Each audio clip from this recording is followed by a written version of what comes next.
Welcome to the P.A.S. Report podcast. If you're tired of censorship, outraged by government abuses, and thirsty for real insights, then you're in the right place.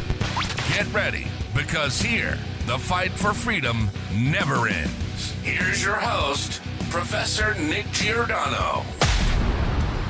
Welcome, everyone, to the P.A.S. Report podcast. This is your host, Nick Giordano. I'm glad you could join me.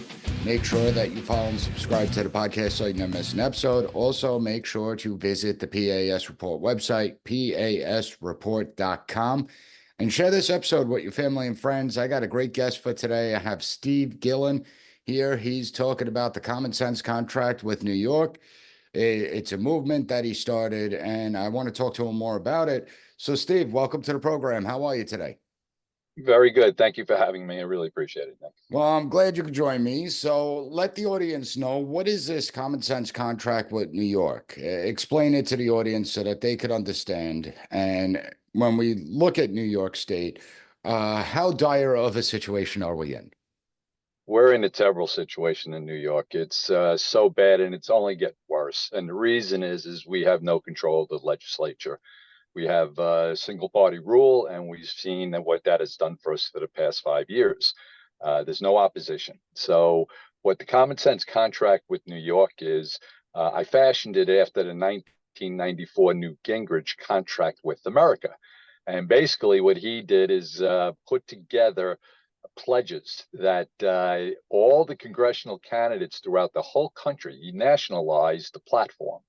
And what it was so successful that they flipped 54 seats in the House and 9 seats in the Senate. And it was the first time that the Republicans had controlled the House in 40 years. So it's a successful strategy. There's no question about it. So what we did with the common sense contract with New York, I fashioned it after that and said, why can't that work in New York? Why can't we give voters a reason to come out and vote? You know, we look at the poll, not the polling numbers, but the voter numbers from 2020. You had a little over 8 million people come out and vote. However, in 2022, which was a major election for us, that was for New York State governor and trying to turn the one-party rule in Albany, we only had 5.6 million people come out. So that was 2.5 million people that made a conscious decision not to come out and vote in 22 that came out in 20. I contend the reason is, number one, after 20, we look at the loss and people were discouraged. In 22, they didn't have a message. Okay, there was no consistent message with the opposition that what they would do if you come out and vote for them. So like in 1994, we put the pledge together and I established 7 pledges, okay? Now, these will be pledges that we're asking candidates running for the Senate and the Assembly to commit to the voter that they will address these issues if you come out and get your family to come out, your friends to come out and vote for them and give them something solid that they could look at. So the 7 pledges I came up with were basically, I got them from exit polling, and it was my initial look at what are the important issues. And then we went out and we focus grouped them. So, you know, if anybody that's familiar with a focus group, if you have 20 people in a focus group, that is considered valuable information on what the people want. We did 292 people through April and May and beginning of June to make sure that the 7 pledges that we have was something that the average person, the average New Yorker, regardless of party, that these things were impacting their lives and that they would come out and vote for a candidate that put down in writing and sign the common sense contract with New York, that they would come out and vote. And we feel that that can happen here, in New York. So basically the 7 pledges are, the first one is about immigration. And it's to repeal all immigration laws that make us a sanctuary state and make it illegal for any city that declares itself a sanctuary city to receive any funding from the state. And also because you have $2.3 billion in this year's budget for illegal immigrants when we have people living on the streets ourselves for years, but we have money for that. The second pledge is crime and law and order. And what that would be that the candidate, pledges to submit legislation, either sponsor or co-sponsor a bill repealing all pro-criminal laws and hold DAs responsible for not following the law, regardless of the party. And then the third one is parental rights. We know we have on the back of the ballot this year, you'll have the ERA amendment that they're trying to push through. That will take away all parents' rights, okay, for their children, where they could come in and if child wants puberty blockers or, any sort of transgender change surgery, that if the parents object to it, they could come in and take your child. Now that's on the ballot this year. Then the fourth one is voter integrity. 88% of the American people want voter ID, and so do New Yorkers. So there's legislation that's been there since last year, and it hasn't even made it out of the election law committee at the assembly. Also, we need to have the voter rolls. We need a full audit of the voter rolls. They're a mess. There's no question about it. The proof is there that there's no control over it. So we need that audit. And then the fifth one is the budget, $237 billion, $10 billion more than last year. Where's that money going? We need an opposition party in there in those negotiations to start cutting that back. And then we go to the sixth one. The sixth one is medical mandates. We cannot again let happen to us what happened during COVID, the lockdowns, and all with unsupported science. But yet it happened, and people lost, thousands and thousands of people lost their jobs. Again, we need an opposition party up there to work on that. And then the last one, pledge number 7, is to utilize the natural resources we have here in New York State. We can create, according to the Economic Council, we could create 24,000 jobs, high-paying jobs, if we are allowed fracking. Now we have more natural gas in New York State than Saudi Arabia, but yet we're not allowed to touch it. That would bring in billions of dollars in revenue to the state, which in turn, maybe they'd lower our taxes a little bit. So those are the 7 pledges, and we ask candidates to sign on to it and commit to the voter. And we feel that if they do that, like in 1994, that we can make a change in the makeup in the legislature in Albany. Yeah, I mean, not for nothing. It's not rocket science, right? I mean, you titled Common it sense. Common Sense. What happened to common sense in this country? Because when you look at the pledges that you make, it's not really a Democrat or Republican issue. It's just strictly common sense that we shouldn't be spending billions upon billions of dollars on people from foreign countries that are here illegally, as opposed to the American citizens, the taxpayers, or any American that's suffering and struggling, right? I mean, these are all common sense things. So what happened to common sense? It disappeared. And that's why when we did our focus groups, okay, and again, that's a large number, 292 people, but it wasn't all Republicans. It was weighted Republicans, 69%, but 31% were either independents, Democrats, or non-affiliated. Because again, like you just stated, these are common sense issues and common sense solutions to address these issues. But we have to get people up in Albany to make these changes happen. Now, how has the message been received by the elected officials? A lot of them are signing on, and a lot of them are concerned about what the party will say. All right. So see, we're not endorsing the candidates. Project Civica, that's, our main organization. We're not endorsing them. They're signing on to the contract and pledging to the people. We're a nonprofit, a 501c4, okay, nonprofit, fully volunteer, grassroots organization. So we feel strongly that us voters and citizens have a right to tell our elected officials what is impacting our lives dramatically at this moment, not down the road, at this moment. And we feel that these pledges are something that will help. Now, we feel strongly that any candidate that signs on Project Civica and the whole common sense contract, we're giving them all sorts of tools.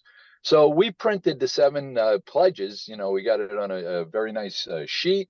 But what I did is there's so many constituencies out there that aren't touched. So I had it translated into 8 different languages. I went through the demographics of New York and I picked out what are the most significant, groups out there that nobody ever touches. So we're giving the candidates the tools that they need to go out to these communities and give them the respect and print it out in their language. What Project Civica will do then at that point is that people that sign on, we will be advertising the 7 pledges of the contract in those people's specific languages in their community newspapers. And we feel that that's a whole group, a whole constituency that has never been even asked. We are giving them, the tools, the candidate, the tools to show these people that I'm running in your area. I will be your state senator or assemblyman, and I care what you think. And I have enough respect for you to print it out in your own language. So we're giving them the tools. We'll also be having a video that's, we're sending out that, I think you have a copy of. And, that's going to give the candidates the ability to use that video and put their own, information on it and put it wherever they like. We give them access to, I created talking points for each of the 7 pledges. And these 7 pledges, I mean, there's so many problems in New York. However, trying to narrow it down, again, that's why the focus groups was done, to see what people feel is most important. But these talking points address each of the 7 pledges and then gives them the opportunity, the candidate the opportunity to go out there and justify why you have to come out and vote. We only had 49% of the electorate come out in 2022. Hochul only had 24% of the voters, and she's the governor. That's not a mandate by any stretch of the imagination. The Zeldin only, lost by, I think it was 6%. That was for turnout. That 2.45 million people that didn't come out and vote for the last round. So the whole objective of the common sense contract is to give people something to come out and vote for. So that's how we're working on it. Yeah, and when you look at voter turnout in the United States, it's abysmal at all levels of government, especially when we get down to local and state level. And you look at turnout and you look at the contract with America, it's just, again, it's common sense. Now, have any Democrat officials signed on to the common sense contract? No, they have not.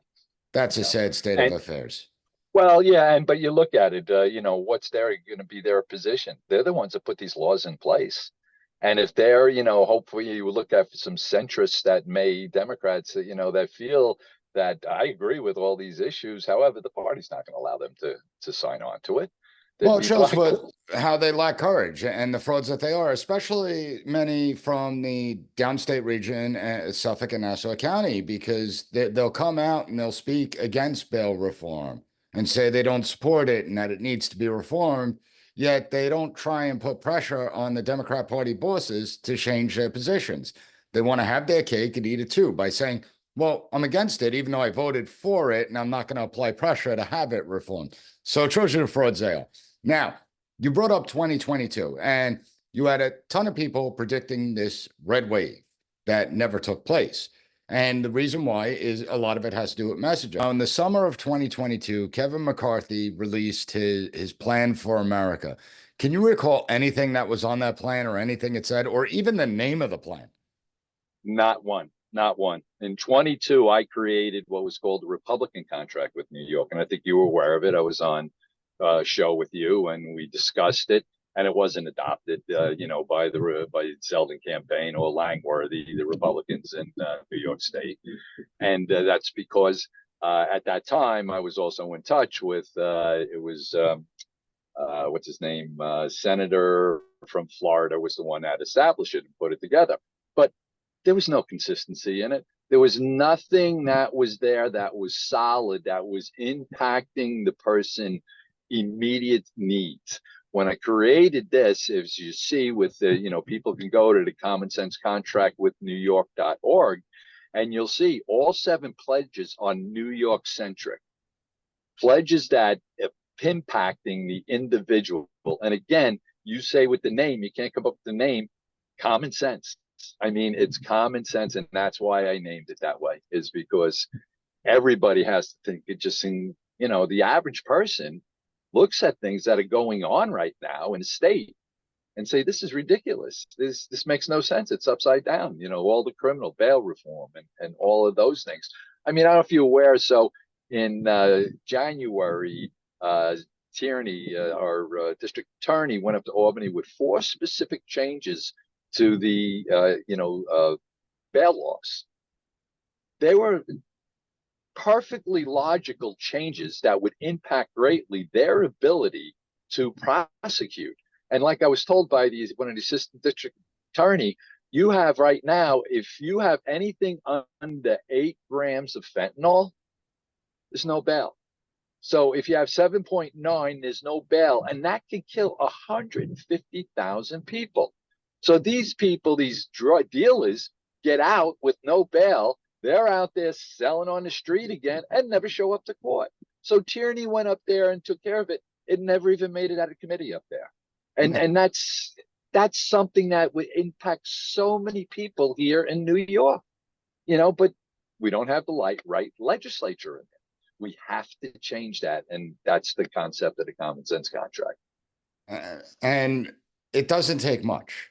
It takes people getting involved. Now, even though this common sense contract, you put exclusive for New York, many of its components can actually fit into any other state in our union, especially blue states. I mean, you could basically take the common sense contract and replicate it in almost every state, can't you?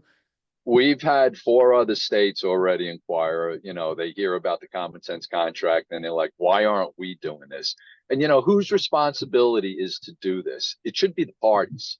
Okay. Instead, we're a nonprofit grassroots organization that says that we have to do something, because if we do not have a major impact in Albany come this, it's irrelevant if, God hoping, we get Donald Trump to come back in.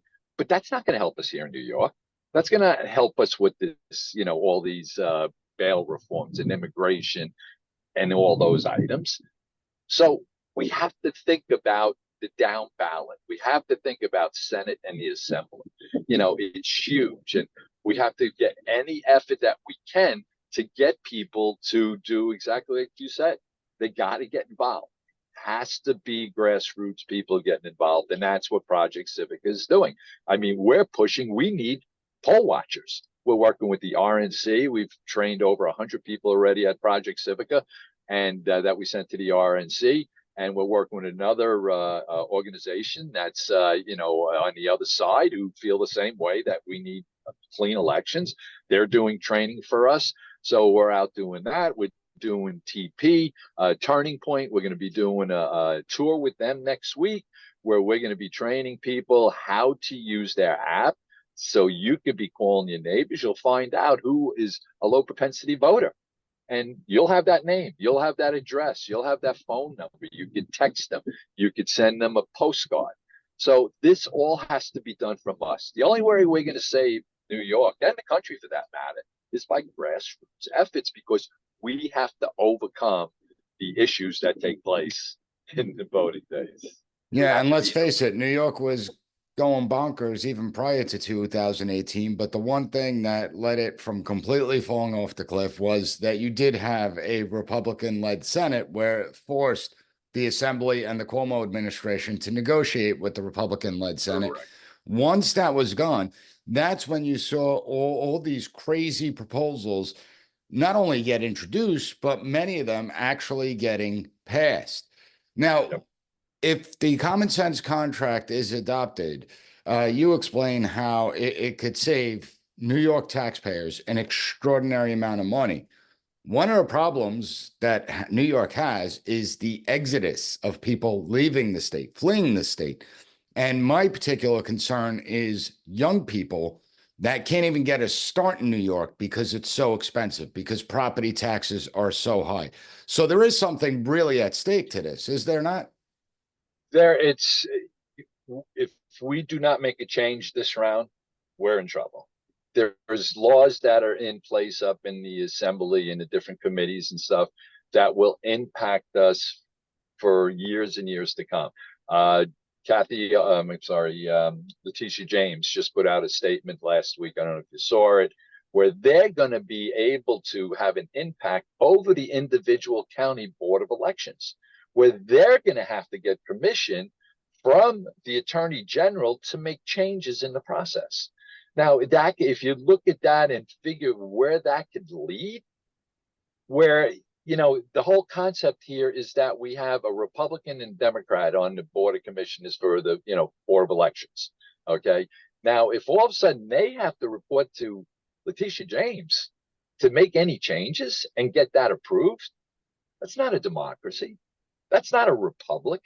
I mean, and that's where we're leading if, in fact, because this comes into effect on September 22nd. So it is going to impact this year's elections. And there's nothing we could do about it because the Assembly and the Senate passed it and it was signed. And, in last March, it was signed. So, we have to get young people out. Like you're saying, they have no chance. I have young kids. I got a 23-year-old at home. He's not going to be able to buy a house or anything of that nature on Long Island. So if we don't change this, we're going to lose it. What did we lose? 163,000 people moved out in 2023 from New York, and I'm sure most of them are more on a conservative bent because they're like, this is crazy. What are we going to do about this? So we have to do everything we can between now and November 5th to try to have a major impact, especially on our state races. Well, that's a good point. And if you look at the amount of people that have left the state since 2020, it's the exact margin that Zeldin lost by. If you look at how many people have left New York State since 2010, it's well over 1.2 million people have fled this state, and there's a reason for that. So, Steve, how can everyone find you? You can go to commonsensecontractwithnewyork.org. Okay, and there you'll see the full contract. You'll see the candidates that have signed on. You'll be able to read, and as soon as you go on and go to the About page, you'll read what the whole concept is of the common sense contract. And then if you're a candidate, there's a tab there that you click to go candidate submission. And, you fill out a little bit of information, and then you'll be on the website where people will see you that you're a candidate. And then we're also looking for endorsements from some big organizations. And there's an endorsement page and an endorsement submission page. So we're making it as easy as possible. And what happens if a candidate does sign on, we then send them an email and we give them a resource page with all the tools that they need to help them in their campaign. And is there a contact page where if someone from another state wants to get in touch with you to try and get incorporate some elements of this in their state, is there a way to do that? Yes, that's right on that page, and it's the info page, or they can go to projectcivica.org and you can see all of our initiatives. The Common Sense Contracts one, the training for poll watchers is one training. We were doing registration drives. Now we're doing this big tour with Turning Point. So we have a lot going on, and we're all volunteers. Nobody's paid here, and but we have to do it. We have no choice but to do it. Well, we're going to have links up at the P.A.S. report website, so everyone check out PASreport.com. You'll be able to get in touch with Steve from there. Steve, I want to thank you for joining me today. Very good. Thank you so much for having me, Nick. I really appreciate it. Thank you for listening to the P.A.S. Report. Don't forget to rate, share, and hit that subscribe button. That way you'll never miss an episode. For more exclusive content and updates, visit us at PASreport.com and follow Professor Giordano on all social media platforms at P.A.S. Report.